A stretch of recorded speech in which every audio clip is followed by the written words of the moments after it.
Good afternoon here from London. This is Rupert Rowling, your host on this latest event we're well past halfway. We're very much on the downward run on our 2-day marathon covering all elements of the voluntary carbon markets. Yesterday, we had a whole series of panels covering different elements of it, from the ratings, transparency, voluntary compliance. Hopefully managed to cover all the different sectors in that day. And today we're on C-Suite Spotlight. And I'm delighted to have the pleasure of moderating today's panel with Kevin McGeeney, the founder and CEO of SCB Group. Kevin, you and I had a great conversation on Climate Transformed as a standalone event, and I was blown away on that day by how, in this age where we hear lots of positive words, you are one of those people who is actually walking the walk, not just talking the talk. Kevin, perhaps you want to give yourself a short introduction on SCB, and then when you're ready, we'll dive in with this great video you've got from your boots on the ground. Wonderful. Thank you, Rupert. It's wonderful to be here. SCB in the voluntary carbon markets is a merchant. We assist end users source the environmental credits that suit their purpose the best. Our ideal end user client is one who is looking to minimize cost and minimize hassle of achieving their environmental goals. On the other side of the equation, we work with many developers throughout the world and even develop our own projects, which we believe will fit the end user goals as well as possible. We've been in environmental markets for 17 years. We have 5 offices around the globe. We believe this gives us local expertise on a global scale. Well, when we spoke before, what became apparent was, okay, it seems obvious to be a low carbon brokerage now, but of course you set the business up back in 2006, I want to say, if my memory serves. And of course the picture would look very different back then to what we have now. You're an early mover there. And what we're about hopefully to see, if the video loads smoothly, is how you're also an early mover in terms of not just being involved in carbon projects, but actually getting out there and exploring them yourself. We're about to see some of your adventures and activities in Africa. If I remember rightly, you've also been to both poles, or certainly at least one of them, and have been to other places around the world to actually see the impact of climate change and how equally the negatives impact of climate change, but also hopefully with it, how we can make change in time to avoid climate disaster. That's right. SCB believes in creating an experiential touch point for our environmental outreaches. So we have been to Antarctica, been to the North Pole, taking colleagues with me. And the purpose of these is to provide extra motivation and to provide a story to tell both customers and stakeholders and the general environment around us about the importance of our mission and how everything we do in our daily work life contributes to this. So one of the phrases that came up on a trip last week was, this is a motivation for productivity. And I am currently in Addis Ababa. I spent the week meeting with voluntary carbon market project developers and a bit of sightseeing as well. Wonderful city, wonderfully exciting city. And last week, along with 20 colleagues, I was in Malawi, where we are working on a pilot project to develop school solar, which we hope to combine with boreholes and cook stoves for the communities involved. And it's that we have the video from for you today. Well, we've mentioned the video a couple of times, so let's, without much further ado, Kevin, if you want to load that up and get that fired on.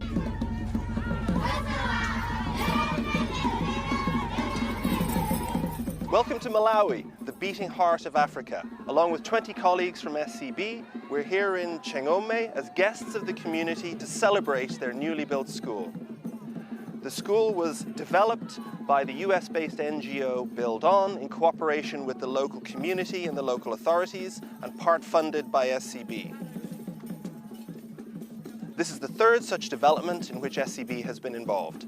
And in addition, last year, SCB in a pilot project funded the provision of solar power on 9 rural schools throughout Malawi, including this one. The electricity grid in rural communities in Malawi is spotty, and when the sun goes down for 10 to 12 hours, typically that's it. The provision of solar power allows the site to be used as an adult education and study centre in the evenings.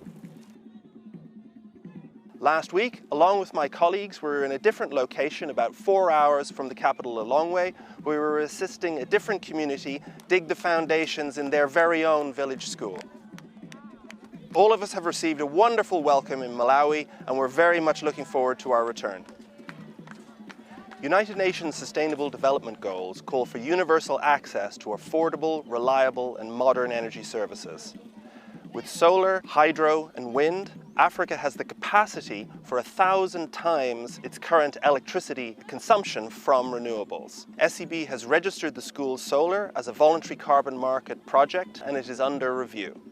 The voluntary carbon markets can provide key funding in genuinely life-changing projects such as these. At SCB, we're looking to expand our cooperation and commitment with NGOs on carbon offset projects with a goal to make the developments self-sustaining and aid-free.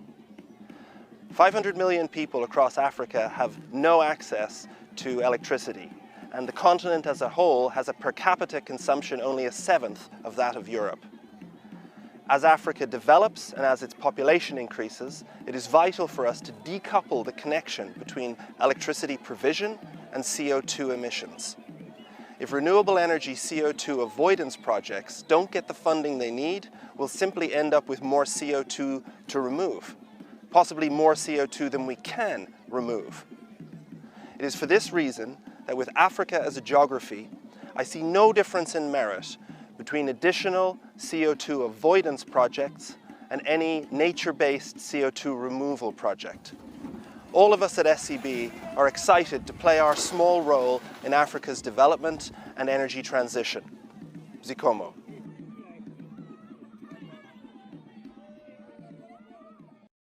Brilliant, very, very nicely shot. Credit to whoever it was within the SCB team who was behind the camera and doing the editing on there. It was a very nice, nice production. And thank you. Well, tell us. I mean, lots of things you brought up there. Some of the concerning statistics there. The 500 million. The what was it? The seventh of the energy use per capita. Many different angles to talk about. But let's first of all tell us more about that experience and how it was for you and the SCB team. Well, I think it was very moving for all of us. This is the third such build I have been on. The first was a pilot, the second in 2019 in Senegal with 15 colleagues, and COVID got in the way, and here we're back in 22 with 20 colleagues. And it's very easy in the day-to-day minutiae of life, the day-to-day minutiae of work, to lose track of where it is we're going, the arc we're traveling in. And by bringing 20 colleagues to such a site to, with their hands, assist in developing a carbon project, an education project, an SDG galore project, it does invigorate us all to give everything we have to pursue the mission. And our mission is to promote a low-carbon future. And obviously hugely commendable. Now, any reason why Malawi or indeed Africa? From what that video said to me, is SCB has made Africa a real focus. Can you tell us a bit more about why Africa? If you step up to the macro, to a high-level macro picture, so lose the personality, lose the individual touch, but at a macro level, Africa has, we hope, continually rising GDP per capita, has large population growth, and a big push to urbanization. If you look in the rearview mirror, the last 10 years, 20 years on carbon emissions might have been all about China and India. But if you look through the front windscreen, the emissions problem in the next 20, 30 years, it's going to be Africa. If we think of an often cited metaphor about climate change is that we're all in the boat together. And whether the water is leaking in under your feet or my feet, we each face the same outcome. To extend the metaphor, when you are in such a leaking boat, assuming it's too far away to swim to land and there's no one to call, you've got two options. You can bail water or you can plug holes. Ideally, you do both. But the amount of resource you expend on one versus another is somewhat dependent on the math of how much water is coming in and how fast you can bail. So bailing water would be the carbon removals, and plugging the holes would be additional avoidance projects.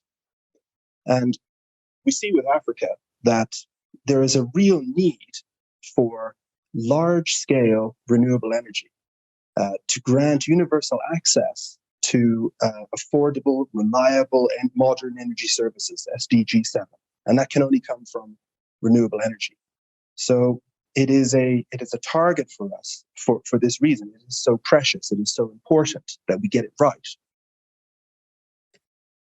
And hopefully everyone gets the importance of getting it right. There's been said many times, time is of the essence. We're probably already 5 years too late, or however many years too late in doing this. Yet you're one of the early movers in this. I said in the introduction, you're an early mover into low carbon. You're certainly an early mover into boots on the ground initiatives like this. If there's other CEOs or other people who have influenced their company listening in, what would you tell them about getting involved? How would you go about getting involved in projects such as the ones you have? Well, what we would like to do is, as we develop the number of projects we're involved in, is to invite customers to send a representative with us so that we can bring it to life for that end user customer. Many of the sessions have talked about how voluntary carbon markets are going to lose the voluntary, and the being able to make environmental claims, certainly for public companies, you're going to have to live up to it. And that will move it from voluntary to compulsory, and will move the location from the Sustainability Office to the Treasury. A number of your speakers have talked about when that happens, it may just become all about price. But we hope to be able to entice some of those treasurers or others to come with us on trips to show what it really is about. It's about people. One of our core values is to stay connected with the community around us. And that's not just shareholders and direct stakeholders. It's with the community around. And by going to Africa, by going to help develop a project yourself, it really does come alive. If I play devil's advocate, the history shows that Europe and the Western world have tried to tell Africa what it needs and what tries to be this sort of white knight to solve all their problems. How do you respond to that? And equally, how were you received when you were in Malawi and now in Ethiopia? Well, if one looks at Africa, one looks at European and North American involvement in Africa, whether it's over the last 20 years or 200 years, you don't see overwhelming generosity, or you don't see overwhelming goodwill. You see other things. And there are aspects to what's going on in voluntary carbon markets that are repeating history. And I center on the comment of additionality, the importance of additionality. And I don't in any way undermine its importance. In financial terms, additionality is to allow voluntary carbon credits only be produced on projects that wouldn't have happened otherwise. So Malawi last week, 70% of its population have no domestic electricity. Ethiopia this week, it is the second most populous country in Africa, and its GDP per head per year is $850. To say that Europeans or North Americans are making too much money out of infrastructure projects in Africa from this location just seems insane. The idea that there is an oversupply of capital and they shouldn't be registered for the voluntary carbon markets just is bonkers. It's not living out on the streets and on the roads and on the paths of Africa. So that's why in the video I comment that I see no merit in a difference. I see no difference in merit between additional CO2 avoidance projects with Africa's geography and CO2 removals. Yeah, I think that's the kind of insight you can only get from boots on the ground and being there, because I haven't been to any of these places. I'm as guilty as and uneducated on this as the people I'm including in this criticism. But a lot of our discussion over this day and a half, soon to be 2 days, has been on sort of the financial side of the credits and how they may align the compliance markets. And as Price, I had the pleasure of being on moderating a panel yesterday on supply and the issues of shortage of supply. Spoke to the three Americans on how whether there's going to be enough supply going forward to meet this demand as you talk about that switch from PR to Treasury. There's going to be a huge need for these projects. One thing I've heard many times is that in order to scale up, we need commoditization, which throws out some of these sort of individual bits that you've benefited from there. Yet you're a brokerage. Presumably you want scaling of the markets. How do you play at that sort of need for the individual and the benefits the boots on the ground game versus the need to scale and therefore perhaps a commoditization? I think the efforts that are taking place to commoditize the market are early, and that there are adoption would be a higher priority ahead of commoditization.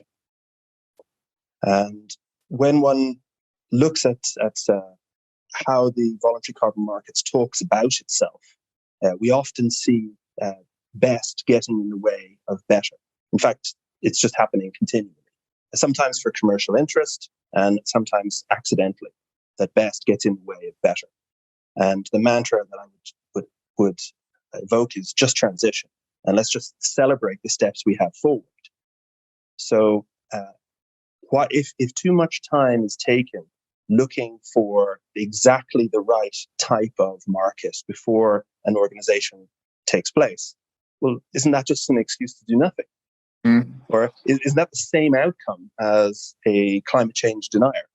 They didn't go away; they just got better at language. But let's bring it back to that, because I think what we, the whole essence of this panel is to bring that personality in the individual that you brought there with your experience. I mean, let's start diving back more. I mean, we saw a little bit of the footage there. It looks as though you were helping build the foundations of a school. How does that play out in terms of a carbon project, and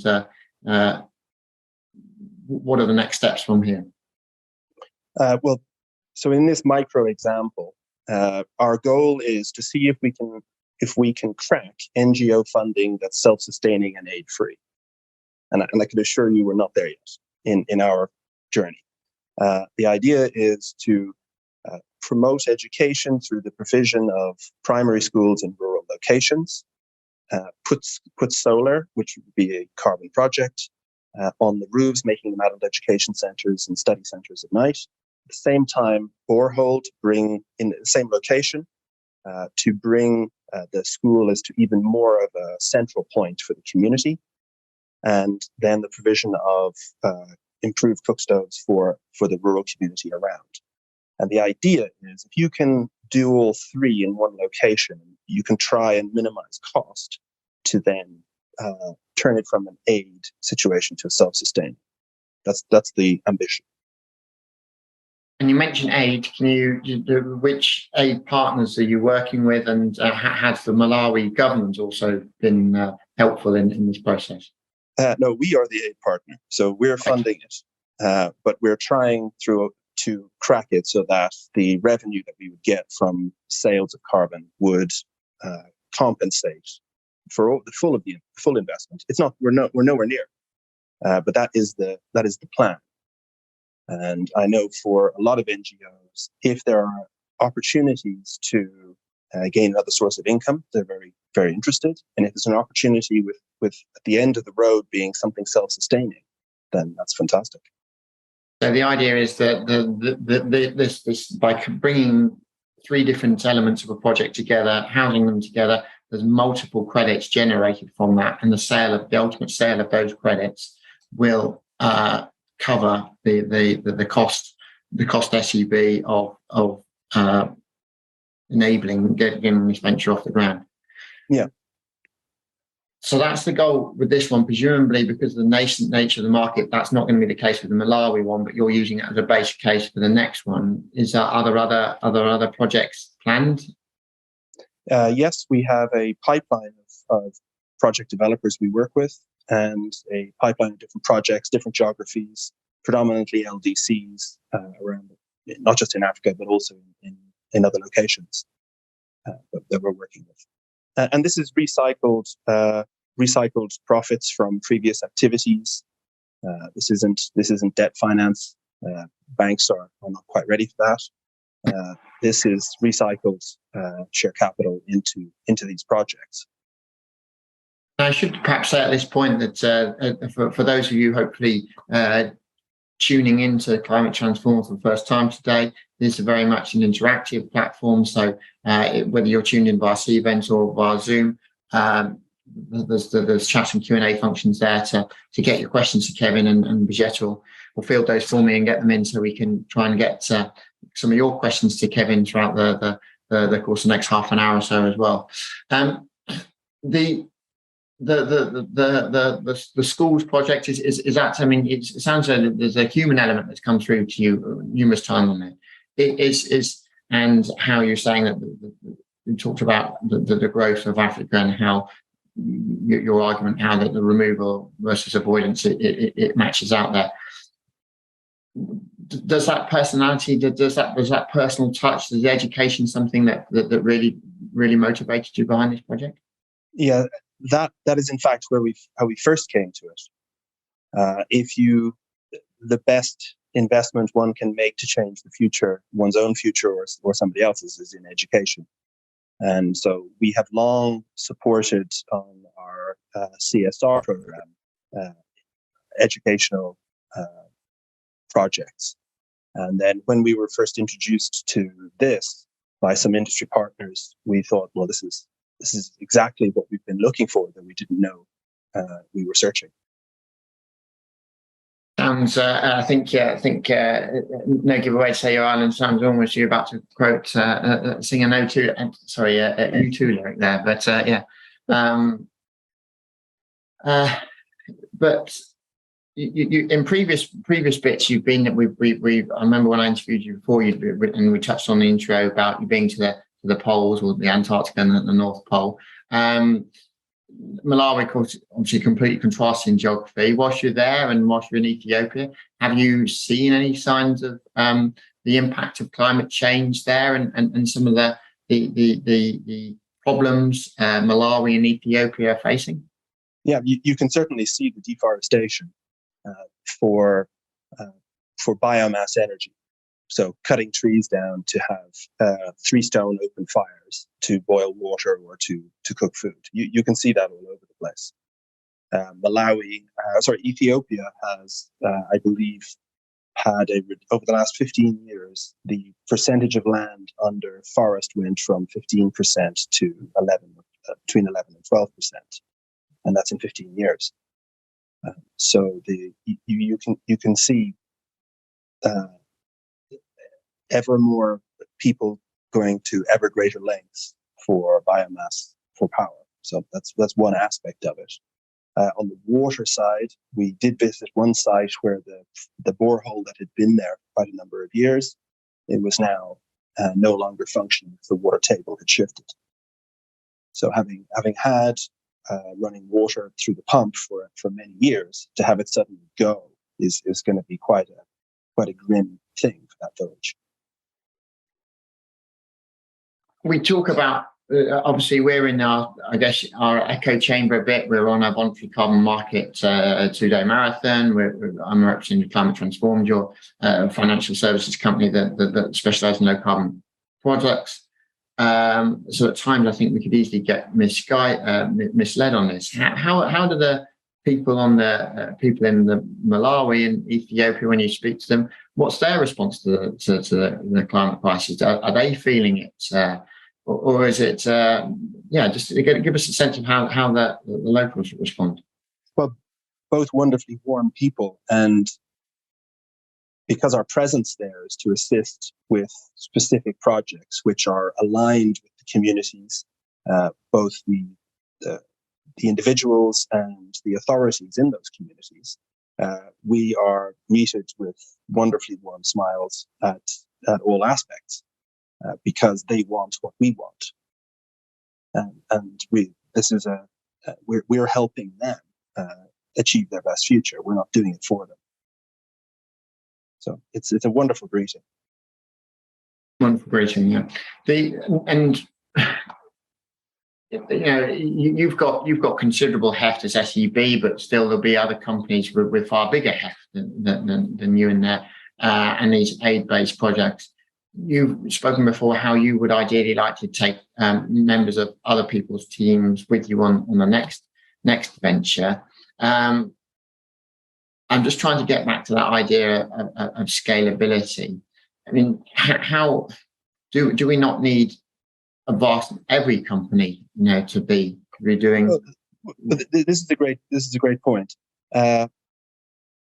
Demand, if one looks at demand as through retirements, and uses retirements as a surrogate for demand in the voluntary carbon markets, it is growing 30-40% a year. 2022 will be the same, and likely 2023 and beyond. I don't think we do, even within the community, I don't think we do enough celebrating of the companies who have gotten involved. I don't think we do enough enough celebrating and enough promoting of the companies who do buy and retire the credits, and who are meeting their environmental claims as a way of drawing others into it. So I see us as still at a very early stage of bringing the corporate world into scope. And by creating ambassadors within organizations who can go on to spread the word, I think we are at that stage still of the voluntary carbon market. Will that be needed in 10 years' time? I doubt it. I hope not. But it certainly is needed now. Most of the conversations we have with end user customers, in part, we are selling a product, and in part, we are selling the concept of carbon neutrality. But the pendulum will swing, and we will be less selling the concept of carbon neutrality and more selling the product of carbon projects. So in a long answer to a short question, but I think we're still at an early stage in the creation of as many ambassadors as possible to talk about the fantastic projects that do get done around the world, rather than listening to people talk about, how this project didn't have the right document back in 2008, when no one even thought that would be a document to ask for. Rather than that debate, to celebrate the projects themselves and the people who ultimately fund them, the companies that retire the credits. And in terms of the financial model, maybe this one may or may not break even. Obviously, that's the laudable goal with an understandable goal. The process now, you're going to apply to which authorities to get which credits, and how's the next step for work in terms of trying to recoup the money invested in this project so far? Well, the Malawi Solar is already a registered, it's registered with BCS, and it's under review. And in terms of a price of those sort of projects, they'll be at the lower end of the spectrum, would they? Well, to use the price of the laboratory produced credit, so to speak, isn't that relevant because of the extra costs that go on to the pilot program. But we're ultimately looking to do thousands, and so the cost model would be, this type of project would sit nicely in the community projects that you see done on larger scales. And I guess that comes back to something you mentioned in the video and I mentioned in the follow-up, is that's why it is so key that viewing of carbon removal versus, and actually in Africa's case, if it's avoidance, that's why you're trying to make that point of this should be gain as good a value as a removals project. Right? Yeah, and many of our customers agree.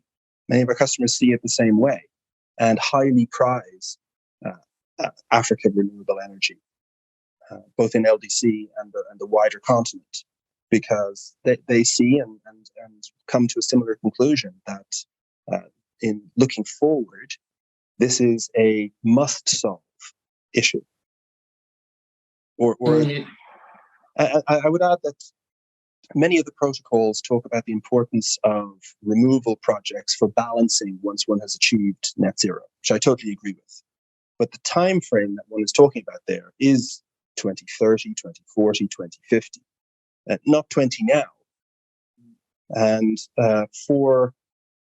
if in an Africa context, if the avoidance projects are not funded, that's not really going to matter what we're planning on doing in 2050, because we'll be so far off base. Give us a view then. You mentioned how are you involved in any of the various task forces out there? Have you contributed them? If so, how's that experience gone? And more generally, what's your view of the high level debate that's going on? Sounds to me as though you wish there was perhaps a bit less debate and a bit more action. Well, we have been involved in the Carney Winters task force, and we monitor all of the documentation that's come out, the VCMI and the core principles of the ICBCM, and we think together they provide a wonderful framework for a standardization of requirements. And once they've gone past their consultation process and in place, then another reason to do nothing goes away for many organizations. You see 2023 as a tipping point in terms of, not so much hopefully in terms of climate, although it's worrying the direction we seem to be going on there. But you see the tipping point in terms of when the commitments made in the 19s, 20s, 21s start to become reality. I mean, we as individuals, pension holders, investors, it's time for us to start holding some of these CEOs' feet to the fire a little bit, isn't it? Absolutely. And I think 23 will be a more game-changing year than 22 was, even though 22 was coming off the back of COP26 and the agreements on Article 6 and so on.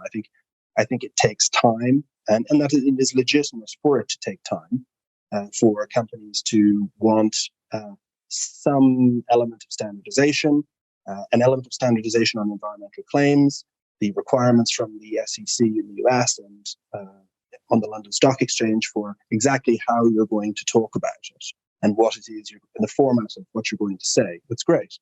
So I think 23 will be a more exciting year for the voluntary carbon markets than this one, which was already very exciting. And I guess it would be remiss of me at this point not to try and hold your own feet to the fire as I've got you on. I mean, Kevin McGeeney, CEO of SCB Group, what have you been? What has SCB Group said it would do, and how is it making steps towards those goals?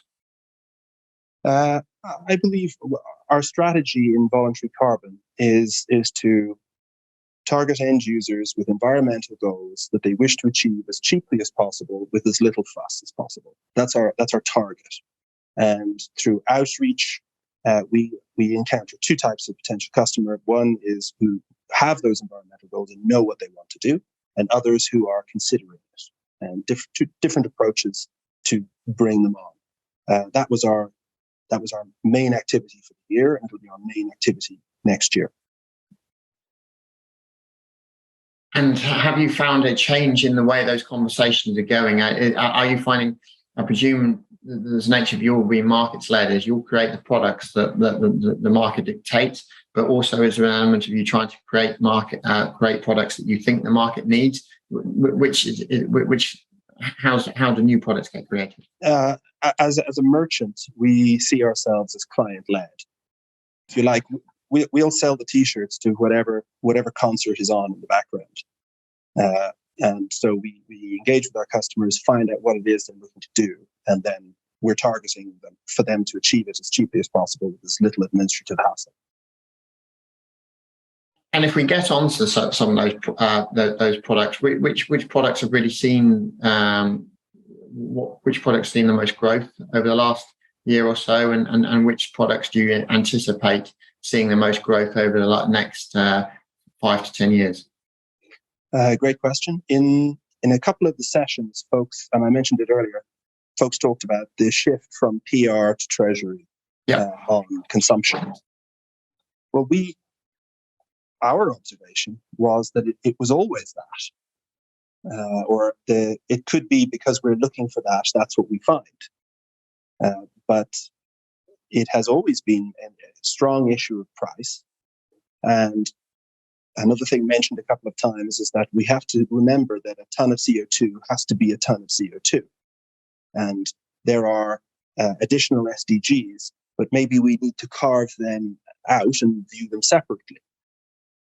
So, for example, something I'll throw up is, let's say you had a large organization that had made environmental commitments, that it was looking to become carbon neutral, but it also had an existing corporate social responsibility department that did great work over decades.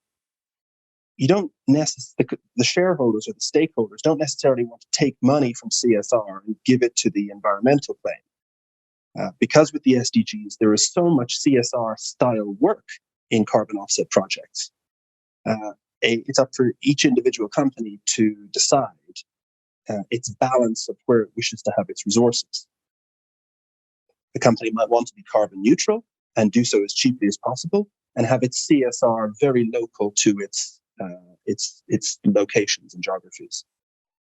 And we would work with people who would do that. So you asked what kind of changes did we see this year? One of the upshots was an increase in corporate demand for CDM credits. That COP26, which may have put CDM to bed, in fact gave CDM a life through to 2025 for NDCs. And then I think there was an understanding that, well, if CDM is still okay for at a governmental level, it's certainly okay at an individual corporate level. And so in Q1 and Q2, we saw a big increase in demand for CDM credits. A lot of the time from organizations who wanted to keep their CSR somewhat separate from their environmental commitment. Whether that was an exactly conscious choice or that's just the reflex of how they acted, I'm not sure. I think you've got to the heart of another issue here, actually, because I noticed you're using the word CSR, the corporate social responsibility, which was the term that was used, felt like it was the buzzword of 5 years ago, then got replaced by ESG. But what you're picking to the heart of, and something I've always had issues with, is the lumping together of environmental, social, and governmental issues in one broad church.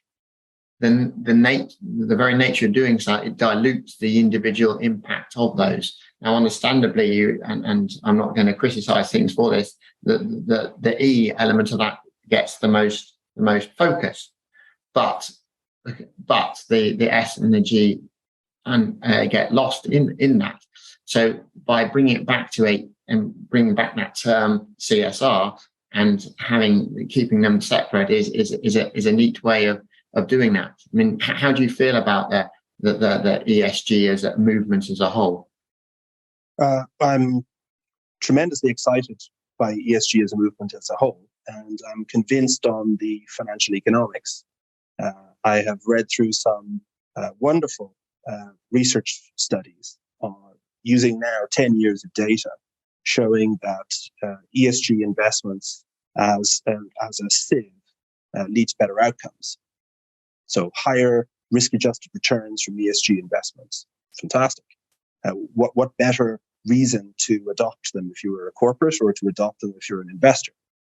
The bulk of I understand from the studies that I've read, that governance has had the largest financial impact, avoiding blow-ups, Enron, WorldCom, and so on. So that's a big feature. And then environmental is second, as a thing that drove higher returns for investors. So I'm tremendously excited by the developments, quite saddened by some of the reactions in Texas and in Florida, making it very difficult for firms, banks, financial institutions that wish to use these criteria, which are make financial sense. So even if you were the reddest of red Republicans, you should still be going with it because it makes financial sense. So I'm a little bit saddened by that turn, and I think it probably gets worse before it gets better. You're talking about a word there that I always have difficulty saying, which is fiduciary. I think, the fiduciary commitments that fund holders, fund managers have to their clients. The primary objective has to be to make money, right? And that's what you're discussing there when you mentioned Texas and Florida, I think you said. Well, I'm not saying that should be the primary corporate goal. But that's the debate you're referring to. Yeah, if it was the primary corporate goal, you'd still end up adopting ESG criteria. Yeah, which is fascinating. To shows that doing good doesn't mean you miss out on other fields too. The SCB, you've been first movers in so much of these things. Say with the low carbon brokerage and now the boots on the ground. I mean, you're going to be shouting from the rooftops about this, or do you prefer to sort of sit quiet and sort of nudge? How do you think you're going to use your position as a respected figure in the space to drive the next 5 years? Well, our philosophy on that would be to act somewhat understated. We are not the story. Our mission is to promote a low carbon future, and we do that by minimizing the cost of adoption of the low carbon alternative. And the story, there's two stories. One is the end user corporate who is living up to their environmental claims, and then also the wonderful projects that we get to be involved in. So those are the real stories. We're the facilitator, if you like, always the bridesmaid, never the bride. Well, a very beautiful bridesmaid, there you are. But one thing you touched on, that the removals is nonetheless a fascinating space where there's something, that by 2050 we need to see them all to be removals based. But